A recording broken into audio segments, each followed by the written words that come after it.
What if I told you that the most dangerous lie we believe in modern relationships is that love will magically heal our childhood trauma?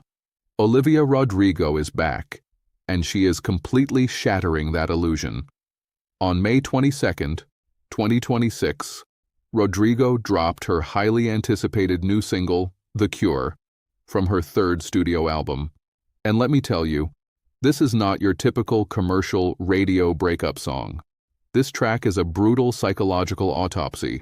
It marks a historic turning point in Olivia's career, transitioning from the raw teenage anger of her past eras into a deeply mature state of trauma awareness and self-dissection.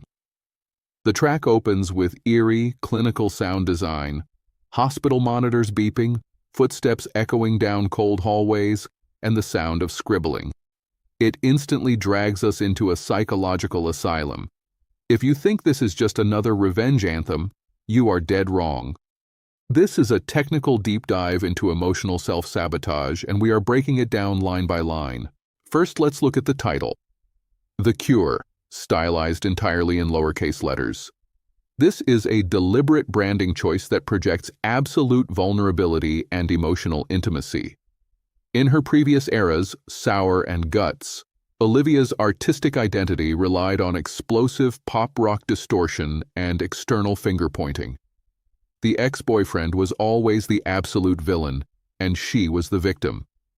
But in 2026, by choosing the title The Cure, she announces a radical shift toward internal reflection. The central philosophy here is the deconstruction of the savior complex. Olivia addresses a massive generational illusion where young people use romance as a placeholder for mental health therapy, expecting a partner to magically fix their internal fractures. Her message is brutally honest. True healing is an inside job, and expecting a relationship to stitch up your personal wounds is a toxic expectation. Now let's do a microscopic analysis of the lyrics and see how they flawlessly match the surreal imagery of the official music video. Olivia opens the first verse with a fragile, bare vocal confession about toxic self-comparison and insecurity. All the pretty girls in the foreground of my mind. I thought I'd done enough, but they keep moving the line. While she delivers these lines, the video shows her dressed as a nurse, walking through a retro, sterile hospital hallway into a laboratory filled with chemistry beakers and test tubes. She is literally trying to mix a physical remedy. This is a brilliant visual metaphor for society's ever-shifting goalposts of beauty and perfection.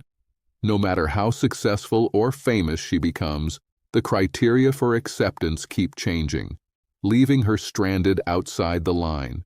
She then echoes a heartbreaking line. I thought I found the antidote this time. I thought I found the antidote this time. The repetition of the word antidote introduces the overarching medical motif. She admits that she mistakenly viewed her global success and fame as a chemical cure to neutralize her past anxieties, but the fading echo proves she was just lying to herself. The track then shifts into a claustrophobic space as she sings, "All the nights I spent fighting bad thoughts in my room. Feeling so alone, might as well be on the moon." Visually, the video amplifies this isolation.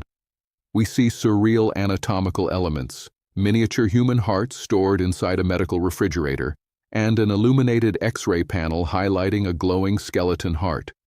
This perfectly mirrors her internal battle with depression and chronic overthinking. The moon metaphor elevates her sense of cosmic alienation, beautifully capturing the agony of feeling completely alone while being worshipped by millions of fans worldwide. Then she pinpoints the true trap of her situation, confessing to a classic rebound dynamic. "I thought I found the antidote with you." She explicitly confesses that she used this new person's love merely as a narcotic to numb her systemic pain. This brings us to the emotional and musical climax, the chorus. The production, engineered beautifully by Dan Nigro, explodes from a minimalist piano ballad into a massive stereo-widened pop-rock crescendo driven by distorted electric guitars and swelling, dramatic strings. Olivia sings, "But my head is full of poison, and my heart is full of doubt. I got toxins in my bloodstream. You tried hard to suck them out." Look at this aggressive medical terminology. Her thoughts are corrupted poison. Her heart is pure doubt. The imagery of trying to suck the toxins out is a haunting reference to someone desperately trying to treat a venomous snakebite. The partner is selflessly sacrificing themselves to extract the venom. But exactly at this moment in the video, a long, deep red yarn begins unraveling from Olivia's fingers, rapidly wrapping around her entire body. She realizes the toxins are not superficial. They are systemic, flowing through her entire bloodstream. Their love acts merely as medication, a temporary prescription that dulls the symptoms but fails to cure the disease. She delivers the ultimate cold epiphany. And it feels like medication. And it's good for me, I'm sure. But it don't matter how your love feels anymore. It'll never be the cure. She basically releases her partner from the burden of her unhappiness, admitting that no matter how pure or warm their love is, it cannot heal a damage that originates from within her own mind. In the most jarring, unfiltered verse of the entire track, Olivia exposes a deeply toxic, compulsive pattern of self-sabotage. "Used to play a game in my head when I date a guy. Tally up the girls that he fuked till I start to cry." This raw vulnerability exposes a clinical level of retroactive jealousy. It is an ugly, painful human detail that a generic pop songwriting camp could never manufacture. It shows how she dooms her relationships before they even blossom. Finally, during the dramatic bridge, she screams out in a desperate, childlike paradox. "But I'm unraveled. Why can't you come stitch me up? Why can't it ever be enough?" In the music video, we see Olivia lying helpless on a hospital bed, completely restrained and webbed by the massive maze of red yarn connected to the medical trays. This is the eternal friction between rational awareness and emotional codependency. Even though her brain knows he is not the cure, her inner child still begs him to come put in the medical stitches and fix her. But then comes the final mind-bending twist of the video. As the music fades into the sound of breaking glass, the camera zooms out dramatically to reveal that the entire hospital room is actually just a miniature cardboard dollhouse being carried away into the distance. Olivia wasn't in a real medical facility. She was trapped in a prison of her own psychological making. With The Cure, Olivia Rodrigo successfully chose creative risk over a safe commercial formula.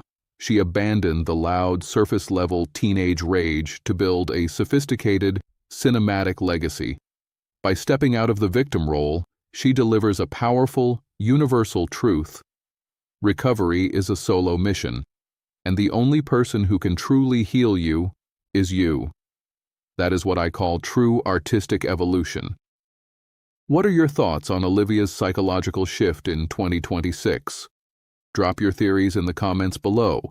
Hit that subscribe button for more technical music breakdowns, and I will catch you on the next deep dive.